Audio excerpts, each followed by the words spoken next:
नमस्कार, मैं मोहम्मद आसिफ और आप देख रहे हैं इस पे नई न्यूज़। देश में अग्निपथ स्कीम को लेकर बवाल मचा हुआ है, ये हम और आप बाखूबी तरीके से जान रहे हैं। इसको लेकर ममता बनर्जी, मायावती, अखिलेश यादव, जयंत चौधरी, प्रियंका गांधी, सोनिया गांधी, राहुल गांधी, तमाम लोग अपनी अपनी आवाज़ उठा सके हैं, नाराज़गी जता रहे हैं और कई लोग सड़कों पर उतर गए। ममता बनर्जी ने जो कहा है वो बेहद ही हैरान करने वाला बयान है, वहीं राहुल गांधी ने जो कहा है वो बेहद ही चौंकाने वाला बयान है, और वहीं असदुद्दीन ओवैसी ने जो कहा है बेहद ही जो है परेशान करने वाले बयान हैं। इसीलिए उन तमाम सवालों का, बयानों का आज खंडन करेंगे। कौन सही है, कौन गलत है, कौन झूठ बोल रहा है, और आखिर में ये जानने की कोशिश करेंगे दरअसल युवाओं को, नौजवानों को मूर्ख कौन बना रहा है, लॉलीपॉप कौन दे रहा है, और इस लॉलीपॉप के जाल में फंस कौन रहा है, और इसके लिए वो तमाम लोग आखिर क्यों जो है स्टूडेंट्स को मनाने में लगे हुए हैं, जिसका इससे पहले कोई था पता नहीं था, जिसका उन कोई काम भी नहीं है। चलिए सिलसिलेवार तरीके से पहले समझते हैं मामले को। 16 तारीख की ये घटना है। बीजेपी ये ऐलान करती है कि अग्निपथ स्कीम के माध्यम से 4 साल के लिए युवाओं को नौकरी दी जाएगी। आयु सीमा पहले कम रहती है, फिर अब जो है 1 साल के लिए बढ़ा दी जाती है। इन सब बीच में विरोध होना शुरू होता है। विपक्ष के ज़मीन पे आने से पहले, उनके आवाज़ उठाने से पहले ही देश के नौजवान सड़कों पे आ जाते हैं, प्लेटफॉर्म पे आ जाते हैं, स्टेशनों पे आ जाते हैं और पथराव और आगजनी करना शुरू कर देते हैं, ताकि ये गूंगी बहरी सरकार को उन तमाम नौजवानों की आवाज़ सुनाई दे। हालांकि लगातार मैं कहते रहा हूँ कि आप प्रोटेस्ट कीजिए, धरना दीजिए, प्रदर्शन कीजिए, लोकतंत्र में इसका अधिकार है, लेकिन आगजनी मत कीजिए, क्योंकि इससे आप खुद ही अपने जाल में फंस जाएंगे। आप पथराव मत कीजिए, क्योंकि इससे आप खुद ही, आपका आंदोलन कमज़ोर हो जाएगा।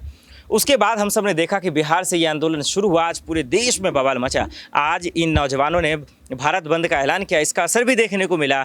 जम्मू कश्मीर में इसका विरोध हो रहा है। पंजाब, हरियाणा, आप जब भी बिहार से दिल्ली के लिए आते हैं तो आपको ब्रिज बिहार मिलता है, और वहाँ पे भी प्रदर्शन हुआ है, स्टेशनों पे, दिल्ली यानी तमाम जगहों पे।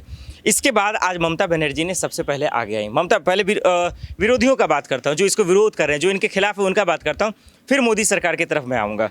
ममता बनर्जी दरअसल कह रही हैं, और समर्थन में, बच्चों के समर्थन में, नौजवानों के समर्थन में आ रही हैं, और वो कह रही हैं कि जो आज नौजवानों के साथ हो रहा है वो पूरी तरीके से गलत है, वो पूरी तरीके से नाइंसाफ़ी है, उनको जो है मूर्ख बनाया जा रहा है। ममता बनर्जी कह रही हैं कि मोदी सरकार को समझनी चाहिए कि ये किस तरह का लॉलीपॉप दे रहे हैं, बच्चों की ज़िंदगी को बर्बाद कर रहे हैं। ये एक लॉलीपॉप है, इससे ज़्यादा कुछ नहीं है, और बच्चे अब जानते हैं कि मोदी सरकार के लॉलीपॉप फीके होते हैं, मोदी सरकार के लॉलीपॉप जो है बर्बाद करने वाले होते हैं। इसलिए बच्चों को जो कर रहे हैं, यानी अग्निपथ स्कीम का विरोध, वो सही कर रहे हैं। सरकार को जल्द से जल्द इसको जो है वापस लेना चाहिए, ये ममता बनर्जी ऐसा बयान दे रही हैं। और इतना ही नहीं, यही तमाम विरोधी भी यही कह रहे हैं। इन सब के बीच में मुझे सबसे अच्छी बात वरुण गांधी की लगी।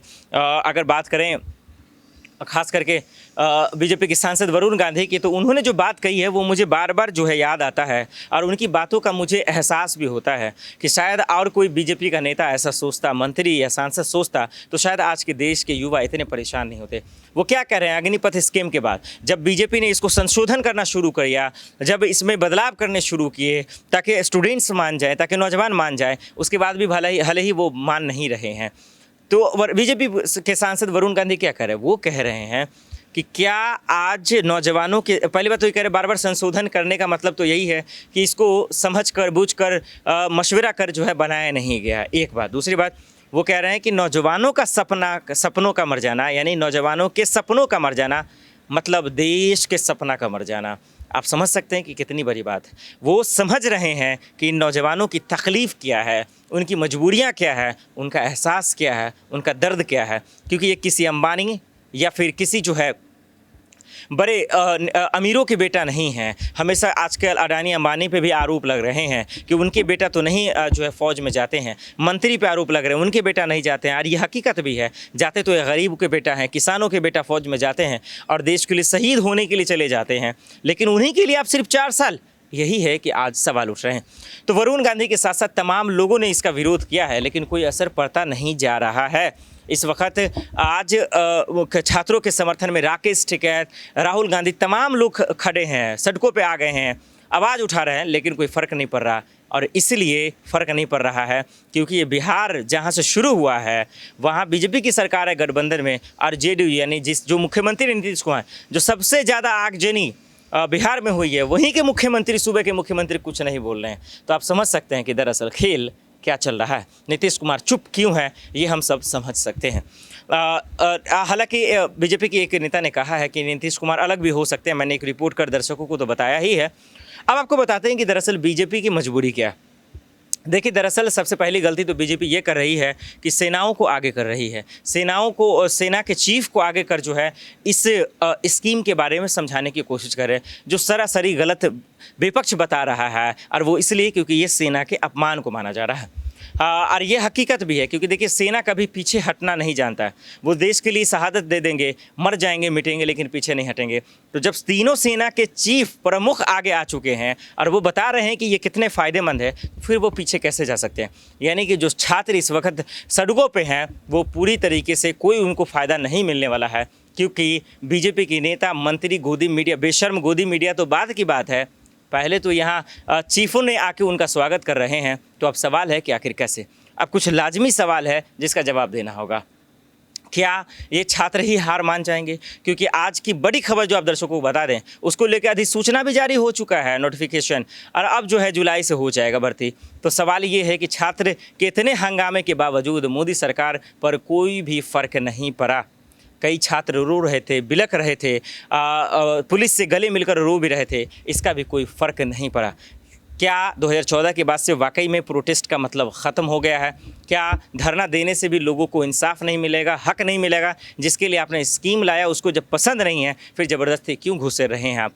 तरह तरह के सवाल हैं जिसके जवाब का इंतज़ार करना पड़ेगा, लेकिन मिलने वाला नहीं है। अब देखना यही होगा कि मोदी सरकार अपनी ईगो, अपने अहंकार पर बरकरार है। तीन नई कृषि कानून उन्होंने वापस तो ले लिए थे, लेकिन अग्निपथ स्कीम वापस लेंगे या नहीं, ये मैं भी कह सकता हूँ कि नहीं लेंगे, चाहे छात्र इसके लिए कुछ भी कर लें। और छात्र ने पूरी अपनी कोशिश भी की है, ये एक अच्छी बात है। लेकिन देखना होगा कि क्या थोड़ा सा भी फ़र्क पड़ेगा। देखना होगा कि कौन कौन ज्वाइनिंग लेगा। देखना होगा कि किसान आंदोलन को सही साबित करने के लिए चंद किसानों को बीजेपी ने बुला लिया था, लेकिन लास्ट में घुटने टेकने पड़े थे। क्या अग्निपथ को लेकर ऐसा होगा? ये एक बड़ा सवाल है। छात्रों को कैसे मनाएंगे मोदी सरकार, ये भी बड़ा सवाल है, क्योंकि मोदी सरकार ने साफ शब्दों में कह दिया कि आज जो छात्र को गुमराह किया जा रहा है, आज जो छात्र सड़कों पे हैं, उसका सिर्फ और सिर्फ कारण है राजनीतिक दल जो आज विपक्ष कर रहा है। हम लोग देख रहे हैं प्रियंका गांधी, सचिन पायलट, अशोक गहलोत, तमाम लोग जंतर मंतर पर सत्याग्रह कर रहे हैं और छात्रों को इंसाफ की मांग कर रहे हैं। देखते हैं आखिर में कि आखिर इन छात्रों को इंसाफ कैसे मिलेगा, अग्निपथ स्कीम वापस होंगे या नहीं, और ममता बनर्जी जो इसके लिए मुखर हैं, क्या इसके सवालों का जवाब क्या मोदी सरकार देगी, ये एक बड़ा सवाल रहेगा। चलिए आज के लिए इतना ही, मुझे दीजिए इजाज़त और आप देखते रहें SPN9 न्यूज़। नमस्कार।